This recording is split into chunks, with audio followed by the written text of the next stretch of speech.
রাতে আমার পাশে শুয়ে আমার স্ত্রী মিতু বলল, একটা কথা বলে মনসুর, রাগ করবা না তো আবার? আমি মৃদু হেসে বললাম, তোমার কোনো কথায় কখন আমি রাগ করেছি মিতু? মিতু বলল, তা করনি, কিন্তু এই কথা শোনার পর রাগ করতে পারো। না, রাগ করব না, বলো। মিতু এবার আমার হাতটা তার মুঠোয় নিয়ে ধরল, তারপর আমার কুলে তার মাথা এনে বলল, মা তো আমাদের এখানে অনেক দিন ধরেই আছেন, এখন তিনি তোমার অন্য ভাইদের ঘরেও থাকুক না কদিন। আমি মিতুর কথার কোনো জবাব দিলাম না। মিতু এবার বলল, না, বলছিলাম কি, মার প্রতি তোমার যেমন কর্তব্য আছে ওদেরও তো আছে, তাই না? ওদের কর্তব্য পালন করতে দিচ্ছ না কেন তুমি? মা ওদের ওখানে থাকতে পছন্দ করেন না, আর ওরাও মাকে অ্যাভয়েড করে। এটা কোন ধরনের কথা? মা কি ছোট মানুষ, আর তুমি কি কোটিপতি? যা উপার্জন করছো সব মার ওষুধপত্রে শেষ করে দিচ্ছ। আমাদের কি ফিউচার বলতে কিছু নাই? মিতুর কথা শুনে আমার প্রচণ্ড রাগ পায়, তবু চুপ করে থাকি। মিতু এবার আমার হাত ধরে শক্ত করে নাড়া দিয়ে বলে, আর কতদিন এভাবে মেনে মুখা হয়ে থাকবে? মায়ের ওষুধের খরচা মেটাতে গিয়ে পরে বাজার সদাই করতে হয় বাকিতে। বউকে ভালো একটা শাড়ি কিনে দিতে পারো না, আবার সন্তান নেওয়ারও নাম নেই। সন্তান নিলে খরচ বাড়বে, মার চিকিৎসার সমস্যা হবে। অতই যখন মামা করবে তখন বিয়ে করেছিলে কেন আমায়? শুধু আমি বলেই আজ পর্যন্ত তোমার ঘরে আছি। অন্য কোনো মেয়ে হলে মা ছেলের মুখে থুতু মেরে কবেই চলে যেত। কথাগুলো বলে রাগে কাঁপতে লাগলো মিতু। আমি জানি ওর কথাগুলো অনেকটা রাগ আর অনেকটা অভিমান থেকেই। আমার দোষ, তাকে সান্ত্বনা দিচ্ছি না, ভালো শাড়ি দিচ্ছি না, কিন্তু এটাও তো সত্য, আমার মায়ের চিকিৎসা চালিয়ে যাওয়া, যেভাবে হোক মায়ের চিকিৎসা করিয়ে যেতে হবে। আমার অন্য ভাইগুলো মার পেছনে খরচ করতে হবে বলে বউদের কথাই কেটে পড়েছে সেই শুরুতেই, কিন্তু আমি কেটে পড়তে পারিনি। কারণ আমার স্পষ্ট মনে আছে আমাদের 3 ভাইকে নিয়ে মায়ের সংগ্রামটা। বাবা আমাদের 3 ভাইকে ছোট ছোট রেখে মারা যান, আর মা তখন অন্যের বাড়িতে কাজ করে করে আমাদের বড় করে তুলেছেন, পড়াশোনা করিয়েছেন।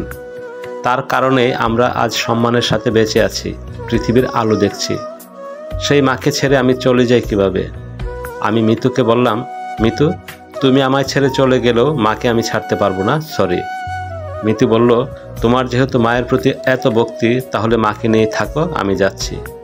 বলে মিতু আমায় ধাক্কা দিয়ে সরিয়ে আমার কুল থেকে তার মাথা তুলে নেয়। তারপর তার যত কাপড় চোপড় আছে সব প্যাক করে নিয়ে বাসা থেকে বের হয়ে চলে যায়। আমি কিছু বলি না, চুপ হয়ে শুধু দেখি। রাতে মা আমায় ডাকেন। তিনি তো অসুস্থ, চোখে দেখেন না, কানেও কম শোনেন, শরীরে নানা রোগ, টিবিও আছে, টানা কাশেন। মা আমায় ডেকে কাছে নিয়ে আমার মুখে তার তুলতুলে হাত বুলিয়ে দেন আর বলেন, বাজান, বৌমা চলে গেল কেন রে?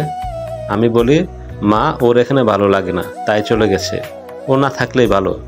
না রে মনসুর, না, বৌমার মনে অনেক দুঃখ। আমার পিছনে আর পয়সা খরচ করিস না বাজান, আমার তো এমনিতেই মরার সময় গণায় আসতেছে।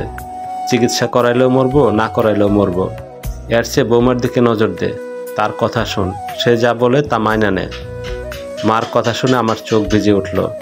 মাকে জড়িয়ে ধরে আমি হাউমাউ করে কেঁদে উঠি আর বলি, মাগো, সারাটা জীবন তুমি শুধু দুঃখ করেই গেলে, আমাদের সুখে রাখার জন্য এখনও সব কিছু সয়ে যেতে পারো তুমি।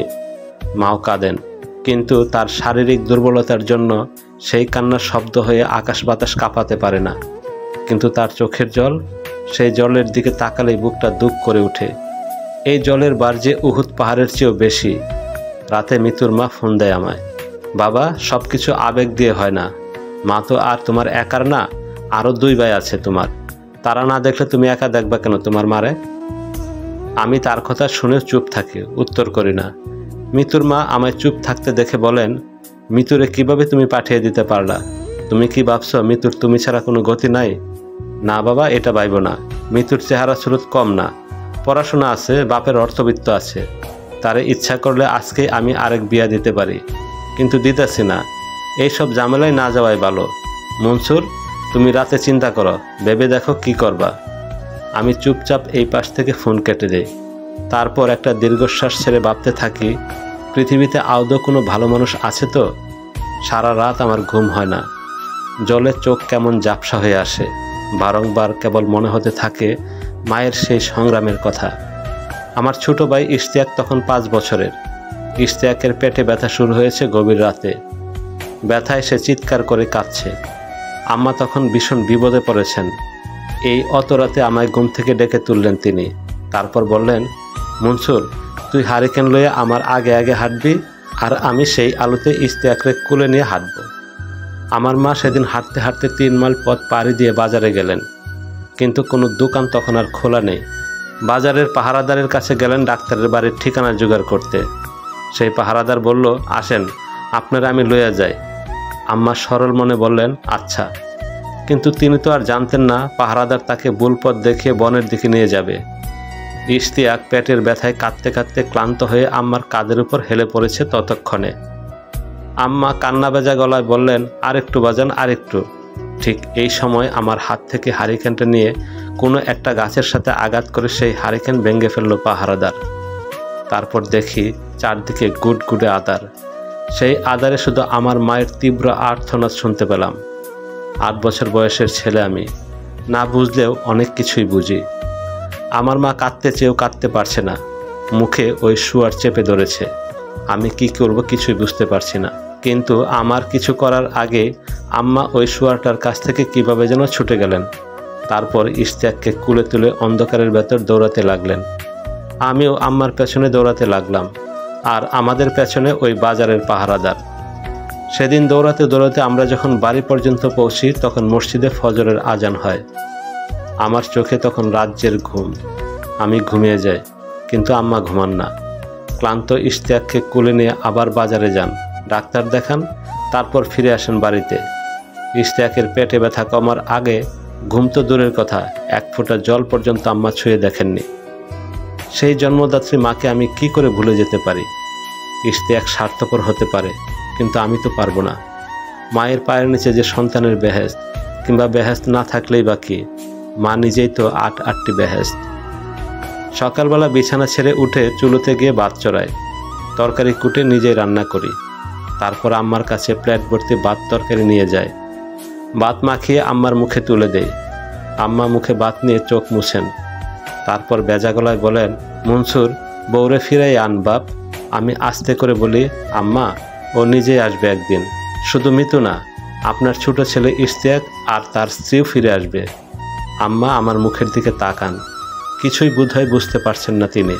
আম্মাকে খাইয়ে দাইয়ে আমি বাথরুমে গিয়ে ফ্রেশ হয়ে আসি, তারপর অফিসে যাই। অফিসে যাওয়ার পথে মিতুর মা ফোন করে আবার। আমি রিসিভ করি। মিতুর মা বলেন, কিছু ভেবেছ বাবা? জি ভেবেছি। কি ভেবেছ? আমার মাকে যদি মিতু টলারেট করতে পারে তবেই কেবল আমি তাকে ফিরে আসতে বলবো, অন্যথায় তার না আসাই ভালো। এটাই কি তোমার লাস্ট কথা? শুধু লাস্ট না, ফাইনাল কথা। আমার মা আমার কাছে অমূল্য ধন, আমি এই ধন নষ্ট করতে পারবো না। তুমি কিন্তু আবেগে পড়ে এসব বলছো। দেখো, তোমার ভাই ইশতিয়াক তো আছে, সে 6 মাস রাখুক তোমার মাকে, বাকি 6 মাস তুমি রাখো। ইশতিয়াক আম্মাকে তার কাছে রাখতে চায় না, ওর স্ত্রীর সমস্যা। তোমার স্ত্রীরও তো সমস্যা, তুমি তাহলে রাখবে কেন? আম্মা, আমি অফিসে এসে গেছি, এখন রাখছি, পরে কথা বলবো বলে ফোন রেখে দেই। তারপর অফিসে এসে টেবিলের সামনে বসে আবার ভাবি, এই পৃথিবীর মানুষগুলি দেখতে আসলে কেমন। রাতে অফিস থেকে বের হতে আবার ফোন করেন মিতুর মা। তার ফোন কেটে দিতে চেয়েও আমি কাটতে পারিনি। মনে হলো বড়দের সাথে এমন করাটা বেয়াদবি। তাই আমি ফোন রিসিভ করে বললাম, আম্মা কি বলতে চান বলুন। সব তো আগেই বলেছি, তুমি একটা কাজ করো, তোমার পাড়ার মানুষদের নিয়ে একটা বৈঠক করো, ওখানে তোমার ভাইকেও ডাকো। তারপর মুরব্বীদের বলো তারা যেন তোমার মাকে ওর বাগেও ফেলেন। 6 মাস তুমি পালবে আর 6 মাস তোমার ভাই। আম্মা, কেউ যদি ইচ্ছে করে মায়ের ভরণ পোষণ করতে না চায় তাহলে তো তাকে জোর করে লাভ নাই। তাহলে কি তুমি শুধু তোমার পায়ে কুড়াল দেবে, নিজের সব কিছু শেষ করে ফেলবে বুড়ো মায়ের চিকিৎসার জন্যে? মিতুর মায়ের কথা শুনে আমার ভীষণ রাগ হয়। তবু আমি হাসি, ব্যঙ্গাত্মক হাসি হেসে বলি, আম্মা, কি বোকা আপনি। নিজের বেহেশত অর্জনের জন্য যে মানুষ তার ধন সম্পদ খরচ করে, সে কি নিজের পায়ে কুড়াল দেয় না সফলতা অর্জন করে? ওপাশ থেকে মিতুর মা খানিক সময় চুপ থাকেন, তারপর বলেন, বুঝেছি, তোমায় বলে আর লাভ নেই। এখন থেকে তুমি তোমার পথ দেখবে আর মিতু মিতুর পথ। ভুলেও কিন্তু তুমি মিতু কিংবা আমার ফোন নাম্বারে ফোন দেওয়ার চেষ্টা করবে না। আমি বললাম, ঠিক আছে। কিন্তু মাঝরাতে আবার ফোন দেয় মিতু, বলে, সংসারটা নষ্ট করে দিচ্ছ তুমি। সংসার তুমি আর তোমার মা নষ্ট করে দিচ্ছ। আমি বুঝতে পারি না পৃথিবীর শাশুড়িগুলো এত খারাপ কেন। আমার মাকে তুমি খারাপ বলছো না? শুধু খারাপ বলছি না, আরও বলবো, তোমার মা একটা ডাইনি, সবসময় শয়তানি বুদ্ধি দিয়ে বেড়ায় মেয়ে আর মেয়ের জামাইকে। আমি তোমার জিহ্বা ছিঁড়ে ফেলবো টান দিয়ে। আমি হাসি, হেসে বলি, ডাইনির ঘর থেকে ডাইনিই হয়। ডাইনিরা জিহ্বা কেন, মানুষের গলাও কাটতে পারে। তুমি কিন্তু বেশি কথা বলছো। বেশি কথা আমি বলছি না, তোমরা বলছো। তোমাদের ফোনের যন্ত্রণায় আমি অতিষ্ঠ। মিতু বলে, ঠিক আছে, এই ফোন কাটছি। লজ্জা থাকলে আর কখনো তোমাকে ফোন দেব না আমি। মিতু ফোন কেটে দেয়। আমি ফোন বিছানায় রেখে দিয়ে হাসি। সকালবেলা আবার মিতুর মায়ের ফোন। আমি বলি, আপনি না বললেন যে আর কোনো যোগাযোগ থাকবে না আমার সাথে আপনাদের, তাহলে আবার ফোন কেন দিয়েছেন? তুমি নাকি আমায় মন্দ কথা বলেছ। মন্দ কথা বলিনি, উচিত কথা বলেছি। আপনি মন্দ ভাবলে আমি দুঃখিত। 2 টাকার চাকরির জন্য খুব বড় মনে করে নিজেকে না, মায়ের পায়ের নিচ থেকে এখনও সরে যায়নি বলে গর্ব করি, তাই বড় মনে করি নিজেকে। তুমি জানো এক্ষুনি পুলিশ দিয়ে তোমায় ধরিয়ে দিতে পারি। কেন, কি অপরাধ আমার? আমার মেয়েকে যৌতুকের জন্য চাপ দিচ্ছ তুমি। মেরে তক্তা বানিয়ে তাকে বাড়িতে পাঠিয়ে দিয়েছ। যদি এটা বলি থানায় গিয়ে, তখন জানো তোমার কি হবে? আমি হাহা করে হেসে উঠি। তারপর হাসি শেষ করে বলি, আপনার ছেলের বিয়ে যেন কবে? যে সময় হোক, তোমায় বলতে হবে নাকি? তুমি কে আমার? আমার ছেলে আগামী সপ্তাহে বিয়ে করবে। শত শত রাস্তার কুকুর এসে সেই বিয়ে খেয়ে যাবে, কিন্তু তুমি খেতে পারবে না। আমি তখন ভীষণ শব্দ করে হেসে উঠি। তারপর হাসি শেষ করে বলি, কুকুরের বিয়ে শাদিতে তো কুকুররাই আসবে। ওই পাশ থেকে মিতুর মা তখন হয়তো আমায় বকা দিতে চেয়েছিলেন, কিন্তু তাকে আমি সেই সুযোগ না দিয়ে ফোন কেটে দিলাম। 3 দিন কেটে গেল। এখন আর আমার খারাপ লাগে না। মনে হয় ওই সব ছোট মনের মানুষের সাথে থাকার চেয়ে একা থাকাই ভালো। একা থেকে মায়ের সেবায় নিবিষ্ট হলাম। আপন মনে মার সেবা করলাম। এটাই তো আমার পুণ্যের পথ। এইসব কিছু ভাবছিলাম অফিসে বসে থেকে। তখন হঠাৎ আমার ডিপার্টমেন্টের দপ্তরে এসে বলল, আপনার সাথে একজন দেখা করতে এসেছে। আমি অবাক হয়ে বললাম, কে সে? নাম কি তার? দপ্তরে ব্যস্ত পেয়ে চলে যেতে যেতে বলল, স্যার, আপনি দেখা করলেই চিনবেন। আপনার সাথে তার নাকি জরুরি দেখা করা প্রয়োজন। আমি আরও অবাক হলাম। সাধারণত কেউ আমার সাথে অফিসে দেখা করতে আসে না, তবে কে এলো হঠাৎ আমার সাথে দেখা করতে? আর তার জরুরি কাজটাই বা কি আমার সাথে? ইশতিয়াক এসেছে আমার সাথে দেখা করতে। কতদিন পর ইশতিয়াককে আমি দেখেছি। আরও 3 বছর আগে সে তার স্ত্রীকে নিয়ে বাসা ছেড়ে চলে গিয়েছিল তার শ্বশুর বাড়িতে। এখানে থাকবে না, আম্মাকে নাকি তার স্ত্রীর সহ্য হয় না, তাই সে চলে গিয়েছিল। তারপর আর যোগাযোগ নেই আমার সাথে, এমনকি ফোন নাম্বারটাও চেঞ্জ করে ফেলেছিল। আমায় দেখেই ইশতিয়াক চেয়ার থেকে উঠে আমায় জড়িয়ে ধরে হাওমাও করে কেঁদে উঠল। আমি অবাক হয়ে বললাম, কিরে, কি হয়েছে ইশতিয়াক? এমন করছিস কেন? ইশতিয়াক কাঁদতে কাঁদতে বলল, বিন্দুর ক্যান্সার হয়েছে। আমি চমকে উঠে কাঁপা কাঁপা গলায় বললাম, কি বললি ইশতিয়াক? বিন্দুর কি হয়েছে? ভাইয়া, বিন্দুকে বাঁচাতে হলে অনেক টাকার প্রয়োজন। বিন্দুর মা কিছুদিন চিকিৎসা করিয়েছেন। এখন তার ভাইয়েরা তার মাকে নিষেধ করে দিয়েছে আর যেন টাকা খরচ না করে বিন্দুর পেছনে। ওর ভাই বলেছে বোনকে বিয়ে দিয়ে দিয়েছি। এখন তো তাকে চিকিৎসা লালন পালনের দায়িত্ব আমাদের না, দায়িত্ব তার হাজবেন্ডের। আমি কি করব এখন ভাইয়া? এত টাকা কোথায় পাবো?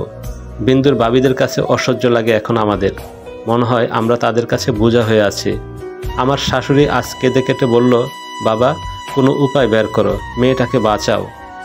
বিন্দু আজ সকালে হঠাৎ বলল, আমি মনে হয় আর বাঁচব না, টানা দুঃস্বপ্ন দেখছি। আমার জীবনে অনেক ভুল আছে। তোমার মাকে অবহেলা করে আমি খুব বড় ভুল করেছি। তোমার ভাইয়ের কাছ থেকে তোমাকে সরিয়ে এনেছি আমি আর আমার মা চক্রান্ত করে।